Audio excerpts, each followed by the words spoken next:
Okay, so I wanted to talk about this, but I forgot to do so. And then I went to a stream like earlier this week, and then I was reminded.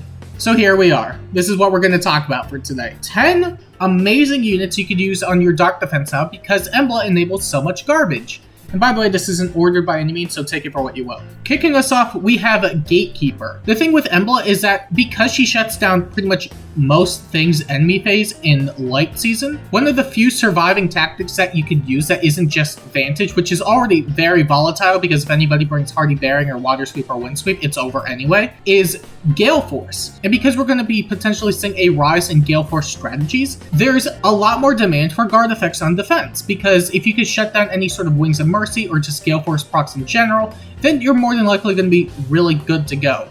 And now with the Guard Seal being a thing, it's definitely going to be a lot more active, especially since Emblem already has Guard in her weapon. You could give the Guard Seal to another unit, but I digress. Because of this, I find that Gatekeeper is probably going to be one of the best Dark Defense options you could currently run with Emblem. Not only because he's pretty bulky with good mixed defenses, has access to the Guard Seal, and can run Canto Control, but because of Detailed Report, which in my opinion makes him stand out the most comparatively to a lot of other units, because it doesn't take a turn to charge. You just have it as long as he's on the field. So comparatively to something like Legendary Mara, who has Warp Bubble, which does require a turn, Gatekeeper just automatically has it, which means that you can't necessarily go in turn 1 without the risk of just not being able to teleport in and save your unit.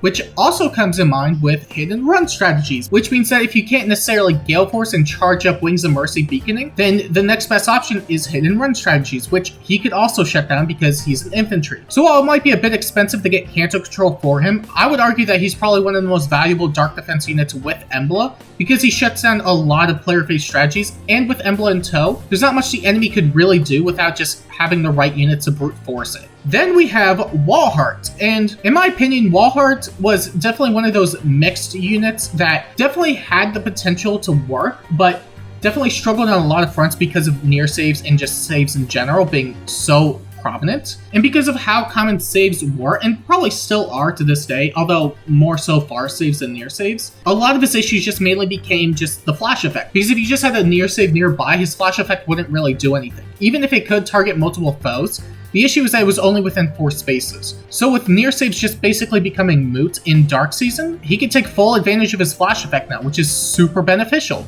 Especially since there's no means of defending against it unless you have no counter disrupt, which is already extremely niche as is. At least until we get it as a seal, but there's no telling if or when we're ever going to get that. And because of that, I find that if you just had to set up some easy means of shutting down any sort of enemy phase strategy, especially stuff like Ninja Camilla, you could easily do it with Wallheart. The same could really be said about young Rochelle as well, because she does have a similar effect, although she does have a bit more range, with the only caveat being that you can't necessarily frontline. Although that's perfectly fine because there's benefits and drawbacks to both frontlining and being a backline. For example, because Wallheart is much more prominent in the front lines, he could potentially get shut down by any sort of turn 1 strategy with hit and run.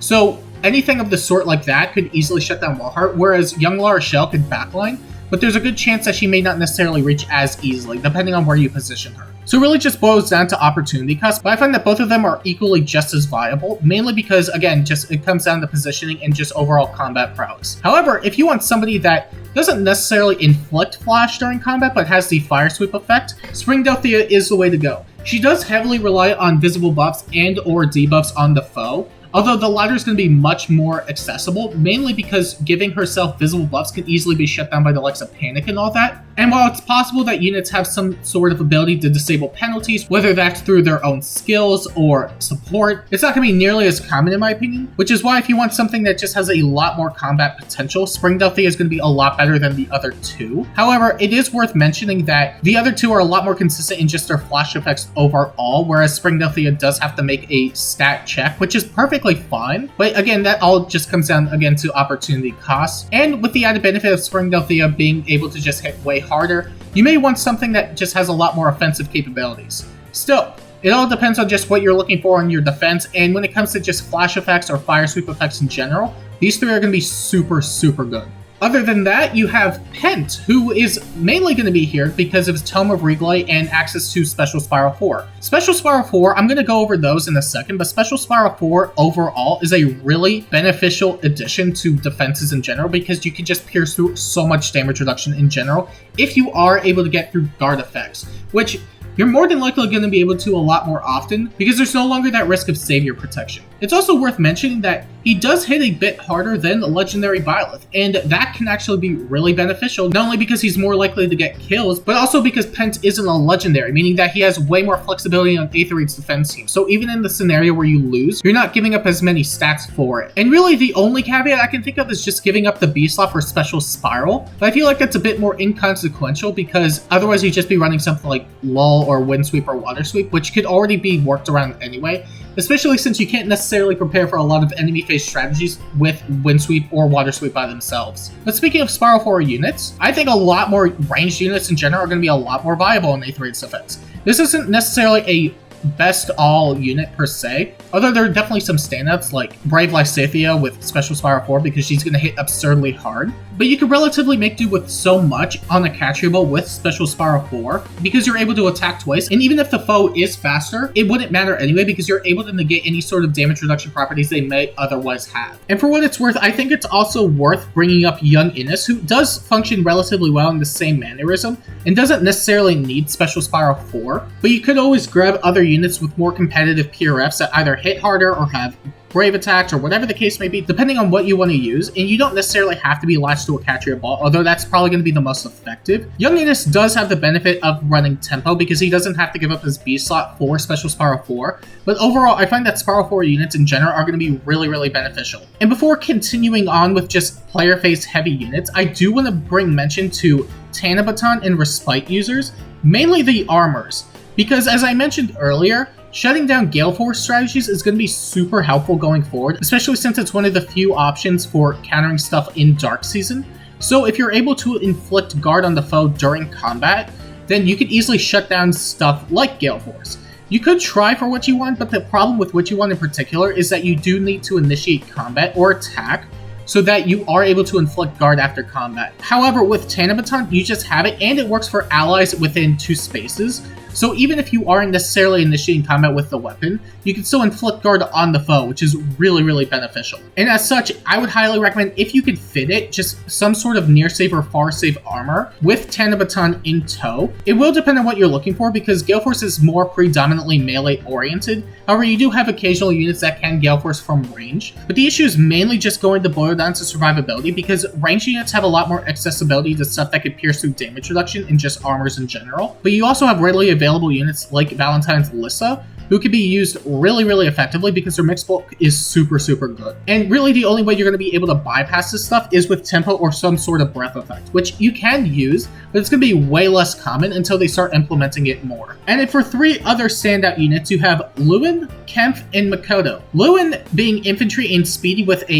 an attack speed penalty neutralization tome, alongside a reverse desperation effect, is extremely strong. The added benefit with being fast and having the reverse desperation is that he could just get no follow-up from any means necessary, whether that's just being given to visibly or just having it in a Sacred Seal. You don't necessarily need it for your Sacred Seal, but because you could give it to him super easily, there's a good chance he's just going to be hitting extremely hard in general in an Aetherite's defense setting, even without a Catria Ball, because he's going to be able to attack twice before the foe can get a single attack out, which is really beneficial, especially since he can't get any penalties to his attack and speed. It also helps that because he has a free B slot, he could either use it for Spiral 4 or Tempo, and both of them have their own benefits. With Spiral 4, you can bolster through stuff like damage reduction, which is really nice, but with Tempo, you can basically guarantee specials as long as he's able to double. And regardless of which one you choose, I find that both of them are going to be really effective. Meanwhile, with Kemp, he does follow a similar format to Wallheart and Young Rochelle, where as long as he's able to bypass near saves, he will be very effective. So simply giving him something like Hardy Bearing will ensure that he inflicts splash on the entire opposing team because there's nothing protecting him. You could try and bolster up his survivability with the likes of a 2 cooldown Habis or whatever it is. I'm not going to pronounce the name because I butcher it all the time.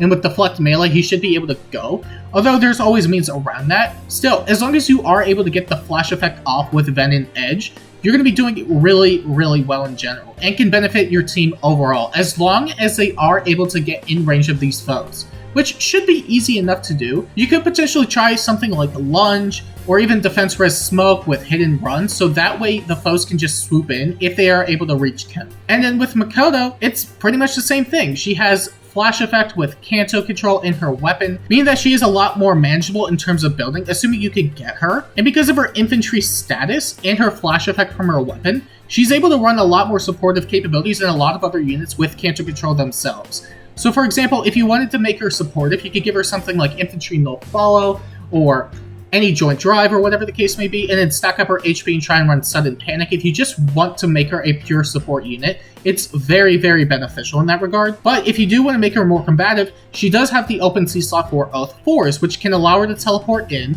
and attack when necessary.